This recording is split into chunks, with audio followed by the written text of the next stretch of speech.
జై బాబా. ఇప్పుడు రాజమండ్రి చూసేదని సత్యనారాయణ గారు ఒక పావుగంట తెలియజేస్తారు. తర్వాత మన రాజమండ్రి చూసినటువంటి ఓం చంద్రబాబు గారు సప్త సత్యాల గురించి చెప్తారు. ఆయన మా చదువుకున్నారు దాని గురించి తెలియజేస్తారు.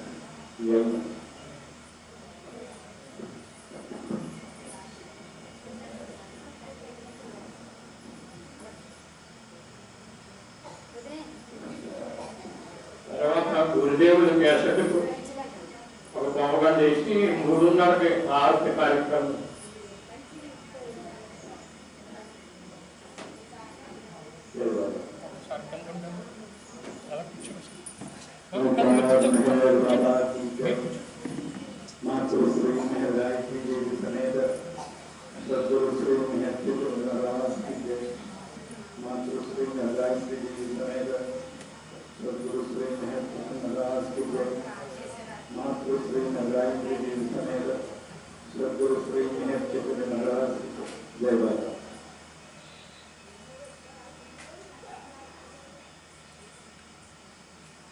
సాధారణంగా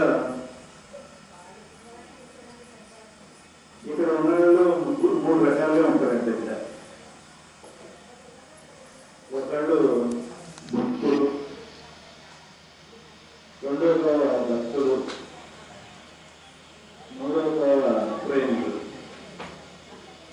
భక్తులు అంటే దర్శనం చేసుకుని బాబా ప్రసాదం తీసుకుని చక్కగా జరుగుతుంటారు. భక్తులు అంటే పాపం వీళ్ళు ఏమన్నా అనుకుంటారేమో, మరి వాళ్ళకి మండలం చూపించు కొంతసేపు 5 నిమిషాలు 10 నిమిషాలు కూర్చొని అంటే అటెండెన్స్ వేసుకుని కొంతసేపు కూర్చొని దర్శనం చేసుకుని ప్రసాదం తీసుకుని వెళ్ళిపోతారు. అయితే పాపం ఆ ప్రేమతో నిండిపోయి ఉండేటువంటి ప్రేమికులు పాపం మగవాడు ఎక్కువ. మళ్ళీ బాబా ఏమన్నా అనుకుంటాడేమో, ఆ సతీష్ గారిలో ఉండే బాబా ఏమన్నా అనుకుంటాడేమో అందుకని ఈ రకమైనటువంటి భావంలో ఆఖరి దగ్గర ఉండిపోయేవాళ్ళు ఈ ప్రేమికులు. ఇప్పుడు మిగిలిన వాళ్ళు మనమే అందుకని ఎంతమంది ఉండాలని కాదు, కార్యక్రమం సరళి ఎలా జరుగుతుంది, ఏ మెసేజ్ వస్తుంది అనేటువంటిదే మనకు అవసరం. జై బాబా.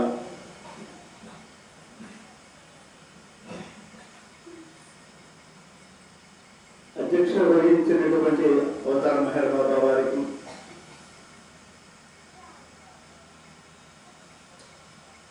సద్గురు సారభౌములకు, మెహర్ గాయత్రి మాతకు నమస్కారం తెలియజేస్తూ ఈ రోజుల్లో జరిగేటువంటి కార్యక్రమంలో ప్రేమ అనేటువంటి దాని గురించి నేను తెలియజేయడానికి ప్రయత్నం చేస్తాను.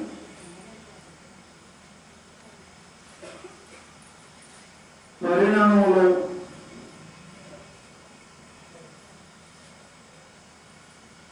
శిలలు, లోహములు, వృక్షములు, తరువాత వచ్చినటువంటి ఈ కదలే జీవులన్నిటిలోనూ కూడా ఈ ప్రేమ వ్యక్తం అవుతూనే ఉంది. చిన్న చిన్న జీవులలో కూడా ఈ ప్రేమ పుష్పటంగా కనిపిస్తూ ఉంటుంది.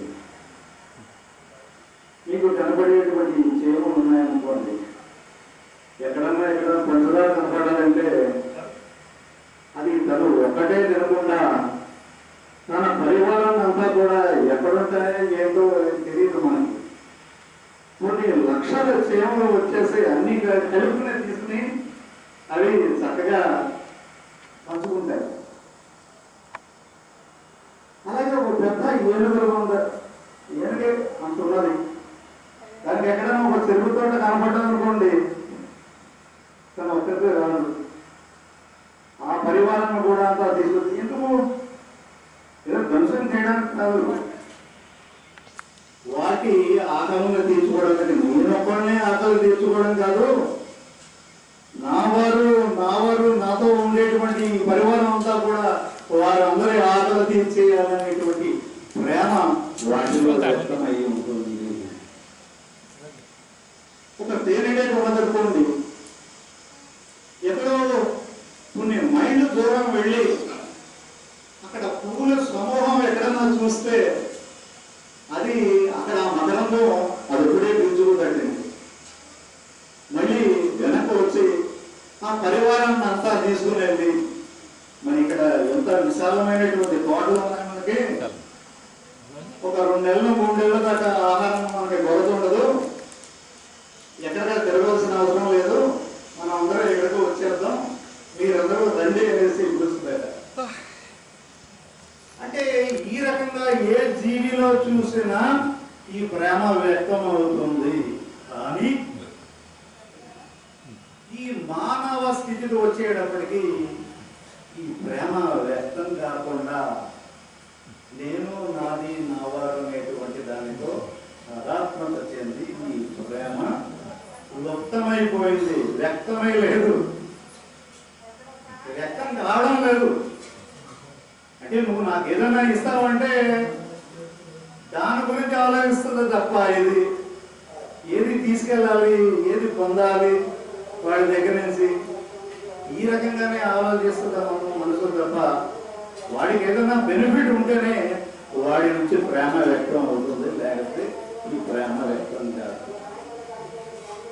మరి ఎండిపోయినటువంటి ఈ మహాసాగరంలో ఆ ప్రేమ ప్రవాహాన్ని మళ్ళీ వ్యక్తం చేసి వేళల్లో అది ఉపయోగించడానికే ఈ యుగావతారుడు చేసినటువంటి కార్యక్రమం. ఆయన ప్రేమ మహాసాగరుడై ఉన్నప్పటికీ కూడా ఈ మానవులలో ఈ ప్రేమ అడిగంటుపోయిందట. కనుక ఆయనే ఈ కార్యక్రమాన్ని ఆయనే నిర్వహించుకున్నారు. వారి యొక్క స్థితిని ప్రతిష్ఠింపజేసి వ్యక్తం చేసి ఒక మేల్కొల్పు కార్యక్రమాన్ని సభ్యులు సార్వభౌముల ద్వారా ఆ కార్యక్రమాన్ని నిర్వహించుకున్నారు. ఎందుకంటే ఇది మానవులు ఎవరికి వారు చేసుకునేటువంటి కార్యక్రమం కాదు. అందువల్ల నేనే అంతర్యామై ఉండి ఈ కార్యక్రమాన్ని నెరవేర్స్తేనే కానీ ఎవరు మేల్కొనడం సాధ్యం కాదనేసి వారికి తెలుసు. కాబట్టి మాతృశ్రీ గాయత్రి సమేతుడై సభ్యుల మేర చెప్పిన రాజు వారు ఈ కార్యక్రమాన్ని దిగ్విజయంగా నిర్వహించారు. అయినప్పటికీ మనం ఆ ప్రేమను పొంది ఉన్నామా అంటే ఇది అంతర్నిహితంగానే ఉంటుంది ఇప్పుడు కూడా. ఎందుకంటే అది వారి కార్యక్రమంలో ఎప్పుడు మేల్కొల్పాలో అప్పుడు మేల్కొలుపుతుంది. కానీ మనకి స్వేచ్ఛనిచ్చారు. నీకు నువ్వు ప్రయత్నిస్తే నా ప్రణాళికను పక్కన పెట్టండి, నీకు నువ్వు ప్రయత్నిస్తే నువ్వు అవకాశం ఇస్తే ఆ క్షణంలోనే నేను మేలు కొలిపిస్తానని ఆయన వాగ్దానం చేసుకున్నాను. అయితే ఇదంతా ఎందుకు చెప్తున్నానంటే సతీష్ గారు మరి ఎంత చేసినా ఇక్కడ జరగట్లేదు, ఇక్కడ ప్రేమికుల సంఖ్య పెరగడం లేదు. మరి దీని గురించి తెలియజేయమనేసి మార్నింగ్ చెప్పారు. ఇక్కడ మనం చేయవలసింది కార్యక్రమం జరిపించవలసిందే, దాన్ని ఫలితాన్ని మనం ఆశించవలసిన అవసరమే లేదు. ఎందుకు లేదంటే అతి సమర్థత మనలో ఉండదు. మరి ఎవరిలో ఉంది? నీ అంతర్యామై ఉండేటువంటి ఆ దేవాదేవుడికి అతి సమర్థత ఉన్నది. ఆయనే నిర్వహించుకుంటాడు నీలో ఉండి. మనమెవరు అండి? నిమిత్త మాత్రం. అంటే గతంలో ఇక్కడ ఒక 50 సంవత్సరాల క్రితం చూస్తే ఒక బిల్డింగ్ కూడా అక్కడక్కడ ఉంటుంది. కానీ ఇప్పుడు చూస్తే అనేక బిల్డింగ్లు. ఒక 10 సంవత్సరాల క్రితం వెళ్తే అనేక పాత రూములు ఉంటాయి. ఇప్పుడు ఇవన్నీ కూడా బిల్డింగ్లతో నిండిపోయి. మరి ఒక 10 సంవత్సరాల తర్వాత ఇది పెద్ద పట్టణం కింద అయిపోతుంది.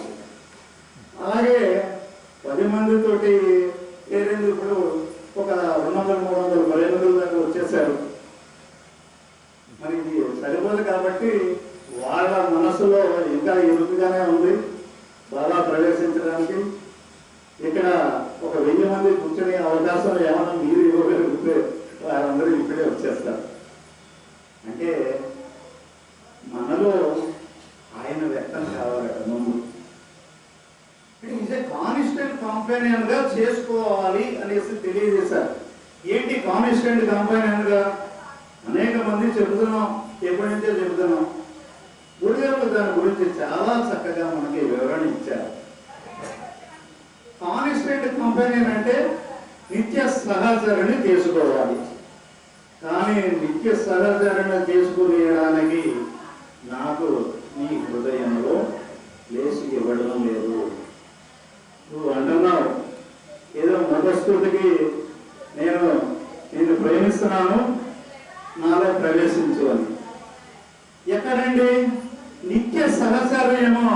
నువ్వు చేసేటువంటి వస్తువులు, నువ్వు ప్రేమించేటువంటి మనుషులు వస్తువులతో తదాత్మక చెంది ఉండి దానితో సహచర్యం చేస్తున్నావు. కానీ నీ అరిషడ్ వర్గములతో తదాత్మక చెంది నువ్వు సహచర్యం చేస్తున్నావు. కానీ నాకు నిత్య సహచర్యగా చేసుకోవడానికి, నీలో ప్రవేశించడానికి నాకు నువ్వు అవకాశం ఇవ్వడం లేదు అని గురుదేవులు క్లారిటీ ఇచ్చారు. ఆయన ఎందుకు మరి వ్యక్తం కావడం లేదు అంటే, నువ్వు సహచర్యం చేస్తున్నావు. దేంతో చేస్తున్నావు? పొద్దున లేపిస్తే టీవీతో సహచర్యం చేస్తావు, సెల్ ఫోన్తో సహచర్యం చేస్తావు. నీకు ఇష్టమైన ఏదైనా కారు ఉంటే, మోటార్ సైకిల్ ఉంటే అటుతోటి సహచర్యం చేస్తూ ఉంటావు. నీ పిల్లలతోటి, నీ భార్యాభర్తలతోటి, నీ బంధువులతోటి, మిత్రులతోటి సహచర్యం చేస్తూ ఉంటావు. దాంట్లో మళ్ళీ జీవించే సందర్భంలో అరిషడ్ వర్గంలో కూడా అవకాశం ఇస్తూ ఉంటావు. మరి ఇంతమందిని నువ్వు లోన పెట్టుకుని నన్ను నిత్య సహచర్యగా చేసుకుంటాను ఎంతకాలం? అది పాలు తాగితే బలం వస్తుంది, తాగితే కదా. అంటే అది మాటలకి పరిమితమై ఉండిపోతుంది మనది అని గురుదేవులు మనకి దీన్ని ఉదాహరణగా ఎక్స్ప్లెయిన్ చేశారు. నిత్య సహచర్యుడు అంటే ఏదో చెప్పుకోవడం కాదు, ఇక్కడ దానికి చాలా ఎక్స్ప్లెనేషన్ ఇచ్చారు. అంటే నువ్వు ఇవన్నీ కూడా ఏదైతే నీకు సహచర్యములు ఉన్నాయో అవన్నీ కూడా అబ్జర్వ్ అయిపోవాలట, నీలో ఉపసంహరింపబడాలి. నువ్వు ప్రతిరోజు సెలవు వస్తున్నావు, సెలవు పక్కన పడి, కానీ అది లేకుండా జీవితమే లేదు. సాధ్యమా? సాధ్యం. మరి ప్రతిరోజు సీరియల్స్ వస్తూ ఉంటాయి. ఆ టయానికి అక్కడ ఆన్ చేశారు, అక్కడ కూర్చోకపోతే ఇక్కడ మనకి ఏదో జరిగిపోతూ ఉంటుంది. ఉండగలవా? ఉండలేవు. అలాగే ప్రతి దానితో బంధింపబడి ఉన్నప్పుడు ఈ నిత్య సహచరుడికి ఆస్కారం ఎక్కడ ఉంది? నేను మీలో అబ్జర్వ్ అవ్వడానికి, మీరు ఇచ్చినటువంటి ఖాళీలో నేను పూరింపబడడానికి ఎక్కడ ఆస్కారం ఉన్నది అని మెహర్బాబు అడుగుతున్నారు, గురుదేవులు అడుగుతున్నారు. మీరు అవకాశం ఇవ్వండి, కొంచెం ఖాళీ చేయండి. మీలో ఉండేటువంటి ఆ 7 దొంగల్ని ముందు బయటికి పంపించండి, ఖాళీ అవుతుంది. అప్పుడు నేను లోనకి ప్రవేశించడానికి అవకాశం ఉంటుంది. ఏదో చెప్పుకోవడం తప్ప నిత్య సహచరుడు ఎన్నిసార్లు చెప్పుకుంటున్నా కదా. గురుదేవులు ఎంతో చక్కగా దీనికి క్లారిటీ ఇచ్చారు. అప్పుడు నీ నిత్య సహచరుడుగా నువ్వు ఖాళీ చేసి వదిలినటువంటి ఈ ఖాళీలో ఆయన పూరింపబడ్డప్పుడు నీ అణువులో ఆయన నిండి ఉన్నప్పుడు నీకు వ్యక్తం అవ్వదు మనస్సు. ఆయన అణువులో నిండి ఉన్నప్పుడు నీ చైతన్యం పరిశుద్ధపడి ఉన్నప్పుడు ఏదైనా చెబితే ఎవరైనా అవతార్ మెహర్ బాబా ఈ యుగానికి దైవము, ఆయన అవతార పురుషుడు వ్యక్త బ్రహ్మము, ఆయనే సాధారము. ఈ సృష్టి చైతన్యమే మీలో ఉండేటువంటిది సమస్తము కూడా ఆ మెహర చైతన్యమే, ఆ దేవదేవుడే అని మీరు చెబితే నిజమా?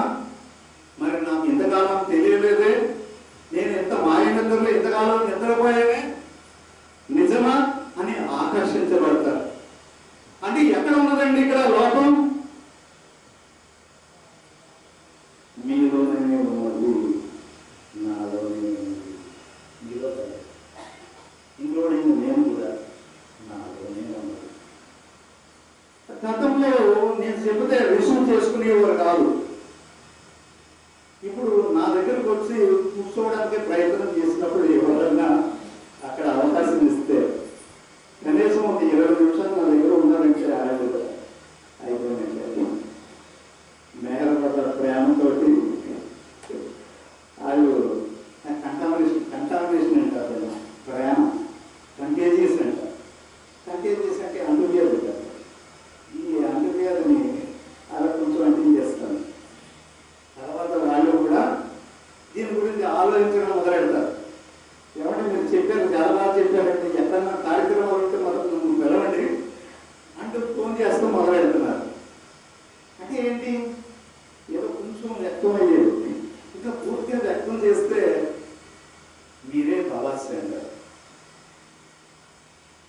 అందుకని చేయండి, కార్యక్రమాలు చేయండి, చెప్పండి. ఇప్పుడు ఇవ్వకపోతే మీలో లోపాన్ని గుర్తించండి, ఆ నిత్య సరస్వతిగా చేయండి, ఆయనకి అవకాశం ఇవ్వండి, ఆయనే మీ నుంచి ఈ కార్యక్రమాన్ని నిర్వహించుకుంటారు. ఎందుకంటే మనం కాదు చేసేది, మనం కాదు జీవించేది, ఆ దేవదేవుడే నీలో ఉండి నిన్ను నడిపిస్తున్నాడు, నీ ద్వారా ఆలోచిస్తున్నాడు, నీ ద్వారా చేసుకుంటున్నాడు. ఇటువంటి అవగాహనతో, గురుదేవులు ఇచ్చినటువంటి అవగాహనతో ఆయన లిటరేచర్ మీరు చదువుతానంటే, ఈ పుస్తకాలు అనేది చదువుతామంటే ఇవన్నీ ఎప్పుడో ఆ 70s ఆ 75 అక్కడి నుంచే మనకి ఇదంతా చెప్పేశారు. ఏంటి 80లోను 78లోను ఈ విషయాలన్నీ అప్పుడే చెప్పేశారు ఆ గురుదేవుడు. ఎంత ఆశ్చర్యం! అవన్నీ చదువుతామంటే నిజంగా మైండ్ బ్లాక్ అయిపోతుంది. అప్పుడే ముందే ఈ కార్యక్రమం అంతా నిర్వహించేశారు. నేను తొలుపు సంబంధించిన విషయాలన్నీ సమగ్రంగా తెలియజేసేశారు. కానీ అదంతా తెలుసుకుంటామంటే మరి నేను ఎంతకాలం ఏంటి ఇంకా ఏం తెలుసుకోలేకపోయాననేసి మనకే బాధేస్తూ ఉంది. మరి గురుదేవుడు ఎంత పెయిన్తో, ఎంత శ్రమ వచ్చి, ఎంత ప్రేమ కొద్ది ఆయన మనల్ని అందరినీ హక్కులు చేర్చుకుని ఆయన మేలుకొలుపు కార్యక్రమం భాగస్వాములు చేసి మనల్ని ధన్యులు చేసేసారే. మన దానికి ప్రతిఫలంగా మనం ఏదైనా ఇవ్వచ్చు. చూడండి, పూర్వచంద్రాలు ఉన్నారు. ఒక అమ్మాయి, నేను ఎందుకు చెప్తున్నానంటే పూర్వచంద్రాలు గొప్పదను. ఒక అమ్మాయి మన బాబాజీ పెట్టేవాళ్ళు నిజంగానికి రాజమండ్రిలో ఇక్కడికి వెళ్ళినా బాబా ఫోటో కనిపిస్తుందండి. ఈ ఏరియాలో కూర్చున్నా బాబా ఫోటో కనిపిస్తుందండి. ఏ బస్సులో కూర్చున్నా బాబా ఫోటో, ఏ లిఫ్ట్లో కూర్చున్నా బాబా ఫోటో కనిపిస్తుంది. ఎవరంటే పూర్ణచంద్రరావు అనేటువంటి వ్యక్తిలో బాబా ప్రవేశించి ఆయన ఏం చెప్పడు. పాపం ఏదో రకంగా ఆర్థిక స్తోమత అంత లేకపోయినా ఆయన వచ్చే డబ్బులన్నీ కూడా ఇవాళ ఎలా ఫోటోలు అన్నీ ప్రింట్ చేసేది. కొన్ని వేలు లక్షల ఫోటోలు ఇప్పుడు ఇచ్చేసాడండి, ప్రతి చోట అంటించేశాడు. అది కార్యకర్త, అది ప్రేముడు దర్శనం. అలాగా నువ్వు చేయవలసింది చేసేది అంతే. అలాగే మమ్మల్ని ఒక రకంగా తీర్చిదిద్దుతున్నారు బాబా వారు. ఎందుకు తీసుకొచ్చారు? రాజమండ్రి తీసుకొచ్చారు. అప్పుడు దాకా ఒక కార్యక్రమంలో నేను పాల్గొనలేదు. నేను మాట్లాడినటువంటి విషయాలు కూడా నేను ఎంతవరకు వీడియో ఒకటి చూడలేదు. మొన్న రామాయంపేట వెళ్తే వాళ్ళ ఇంటికి వెళ్తే వారి ఇంట్లో చూపించారు ఫస్ట్ వీడియో నేను. అవునా కదా? మీ ఇంట్లోనే నేను ఫస్ట్ నా వీడియో చూశాను. అంటే నేను చెప్పింది నాకు సంబంధం లేదు. నేను ఎక్స్పోజ్ అవ్వడం నాకు ప్రధానం కాదు. నేను ఏం నిర్ణయం చేస్తున్నాను, గురుదేవులు ఏం చెప్పారు, నేను ఏం అర్థం చేస్తున్నాను, బాబా ఇవ్వాల్సినటువంటి సందేశం నేను ఒక పనిముట్టుగా నేను ఏది చెప్పదలుచుకున్నాను అనేటువంటిది ఆయనకి అర్పణ భావంతో నేను ఇక్కడ కూర్చుంటే ఆయన చెప్పేసుకుంటాడు అనేటువంటి ధైర్యం అంతే తప్ప ఇంకేం కాదు. కనుక ఈ రకంగా ఇది మరింత వైభవంగా సాగుతుంది, దాంట్లో నో డౌట్. అందుకని మనకి అందరికీ ఈ అవకాశం ఇచ్చినటువంటి ఇటువంటి కార్యక్రమాల్లో తప్పకుండా 100% మనతో పాటు ఇంకొక ముగ్గురిని తీసుకొచ్చి అక్కడ కూర్చోబెట్టండి. కొత్తవాడు వాళ్ళు కూడా ఆ బీజాలు వాళ్ళలో పడి వాళ్ళు కూడా మొదలెత్తుతాయి. ఆ పరామర దేశాలు మొదలెత్తి పుష్పిస్తాయి. అందుకని ఈ రకమైనటువంటి ఈ ప్రేమని అందరికీ అందించండి, మొదలెత్తించండి. జై బాబా. అవతార్ మెహర్ బాబా की जय, अवतार मेहर बाबा की जय, अवतार मेहर बाबा की जय। मातृश्री मेहर गायत्री देवी समेत सदगुरु श्री मेहर महाराज की जय। मातृश्री गायत्री देवी समेत सदगुरु श्री मेहर महाराज की जय। जय बाबा. ఇప్పుడు చంద్రరావు గారు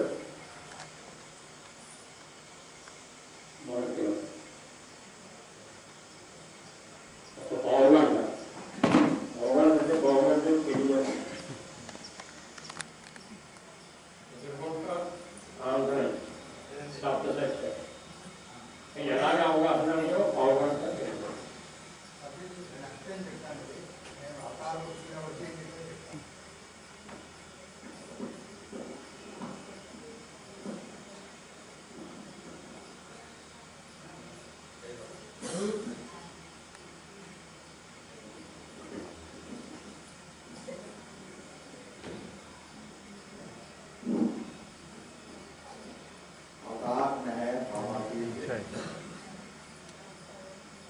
మెహర్ బాబా ప్రేమికులుగా మెహర్ బాబా కార్యక్రమంలో పాల్గొంటున్నారు. మెహర్ బాబా భగవంతుడు, నిరాకార స్థితిలో ఉన్న భగవంతుడు మన హయాంలో మెహర్ బాబాని శరీరం పేరు మెహర్ బాబా అనే పేరుతో ఈ భూమి మీద అవతరించినప్పుడు ఈ శరీరం ద్వారా, మెహర్ బాబా అనబడే శరీరం ద్వారా ఆయన చేసినటువంటి కార్యక్రమ సాఫల్యాలు చెప్పుకుందాం. ఆయన మత్తు జనార్దన మత్తులు 25,000 మంది పైన మత్తుల్ని కలిసి వాళ్ళ దగ్గర ఉన్న పోగొడినటువంటి ఆధ్యాత్మిక శక్తి అంటారో లేకపోతే ఆధ్యాత్మికానికి సంబంధించినటువంటి తేనెగలో ఎక్కడికెక్కడికి వెళ్ళి పువ్వుల్ని తేనె లాక్కొచ్చి ఏర్పడి పెడతాయి. అదే మాదిరిగా భక్తులు అంటే ఆధ్యాత్మికంగా చాలా ఉన్నతమైన స్థితిలో ఉన్నవాళ్ళు పోగొడిపోయి వాళ్ళు ఎటువంటి వాళ్ళు అంటే చాలా చాలా వినాశుడు యోగులు, ఎవరికెవరదు వాళ్ళు పోగు చేసిన ఆధ్యాత్మిక శక్తి ఎవరికెవరు అవతార పురుషుడిగా ఎత్తారు. ఎందుకంటే ఆయన మోక్షం ఇచ్చేస్తారు.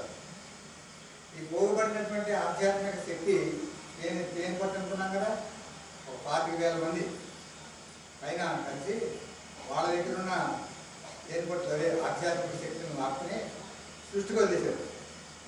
అంతకుముందు ఇంత ఆధ్యాత్మిక చింతన ప్రతి వాళ్ళు అయ్యప్ప స్వామి మాటలు మాల్లో, దుర్గాదేవి మాల్లో, సాయిబాబా మాల్లో, రకరకాల శివమాల్లో ఎక్కబడతారు గుళ్ళు కట్టేసి బందీ చేస్తారు. అంతకుముందు అంత లేదు. 50 సంవత్సరాలు వెనకెళ్తే లేదండి, 60 సంవత్సరాలు వెనకెళ్తే. దీనికి కారణం ఏంటంటే అవతార పురుషులు చేసిన కార్యక్రమ సాఫల్యం.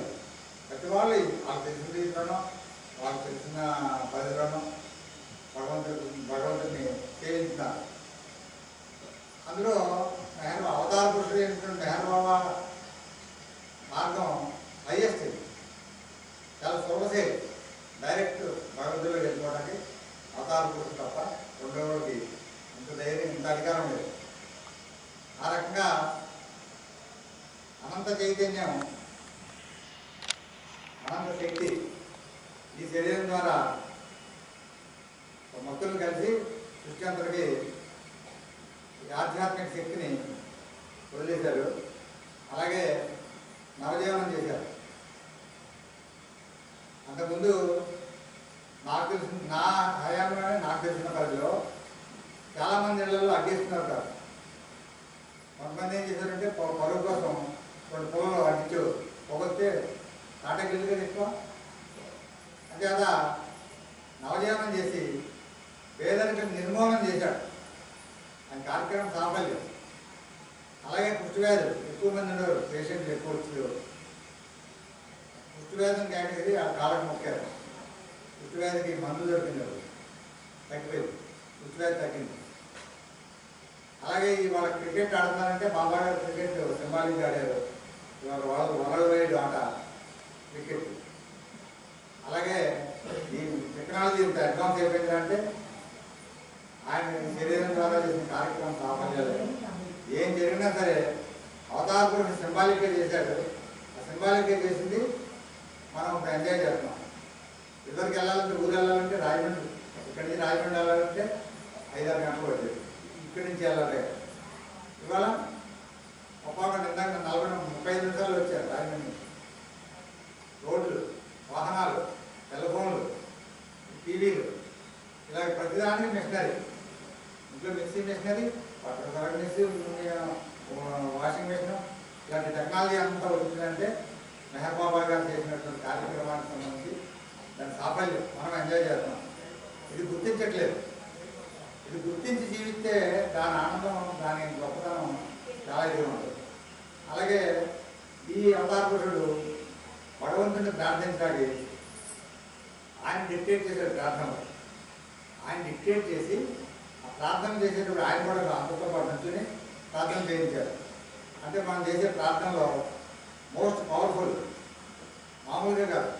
ఇంకా సృష్టిలో మించిన ప్రార్థన లేదు. పర్వతి గారి ప్రార్థన ఉండేది, దాన్ని మాస్టర్స్ ప్రేయర్ అన్నారు. నిజానికి మాస్టర్స్ ప్రేయర్ అంటే సద్గురువు కాదు ఆ ప్రార్థన. సద్గురువులే ఆ స్థాయిలో కీర్తిస్తారు ప్రార్థన చేసి. ఆయన బాబాయ్ మనకి ఇచ్చారు కాబట్టి మనం అవతార భగవంతుడి యొక్క స్థితులన్నీ కూడా ఆ ప్రార్థనలో ఉన్నాయి.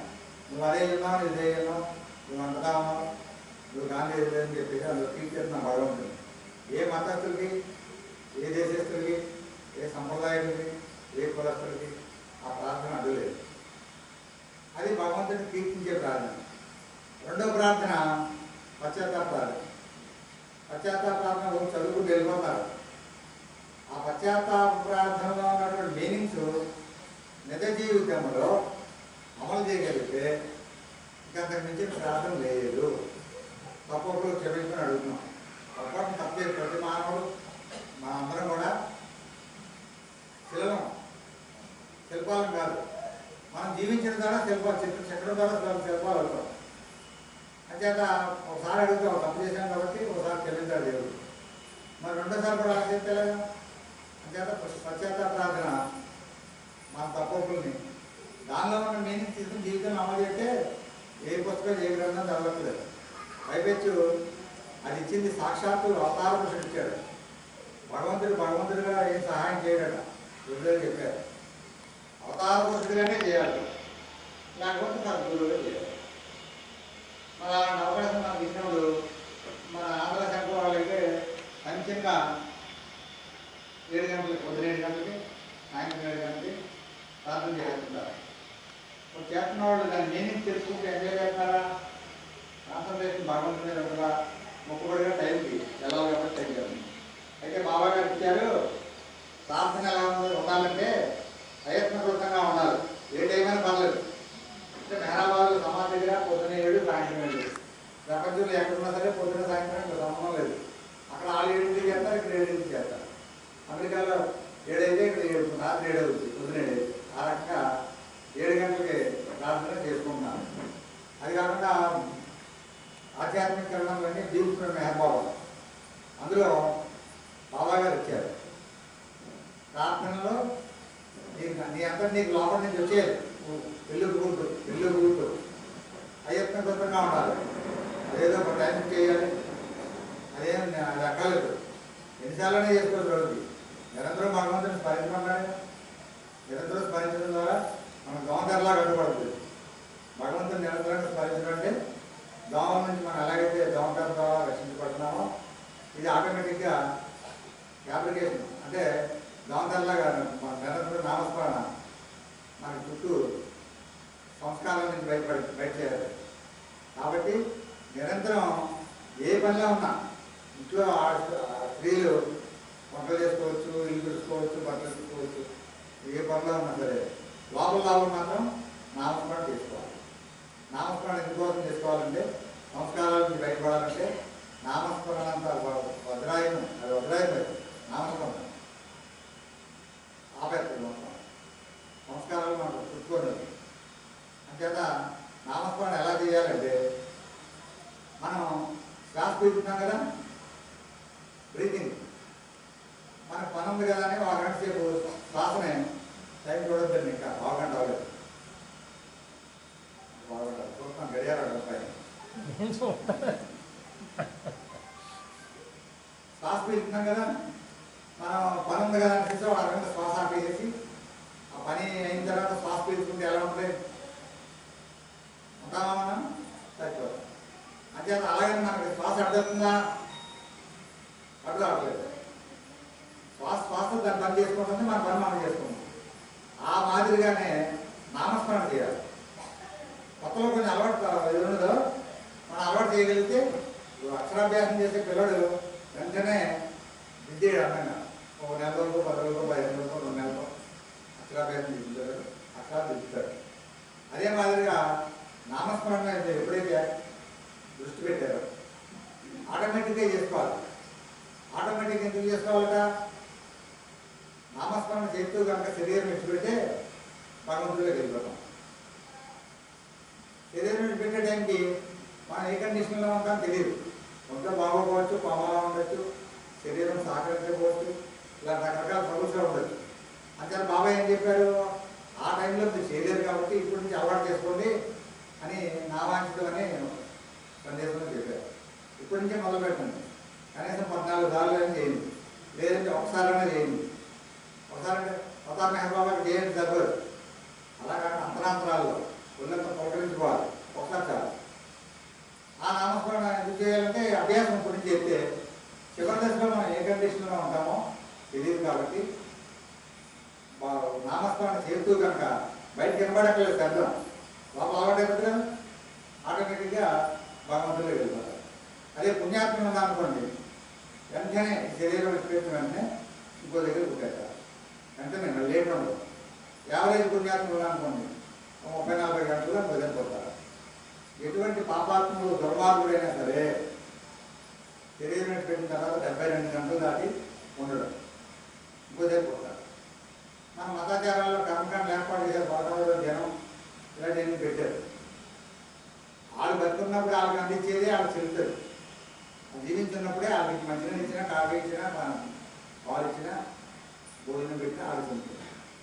చచ్చిపోయిన తర్వాత మాత్రం 1000 మంది 500 మంది భోజనాలు తాగేస్తారు, చేతిలో చెంబు గ్లాస్ వేస్తున్నారు.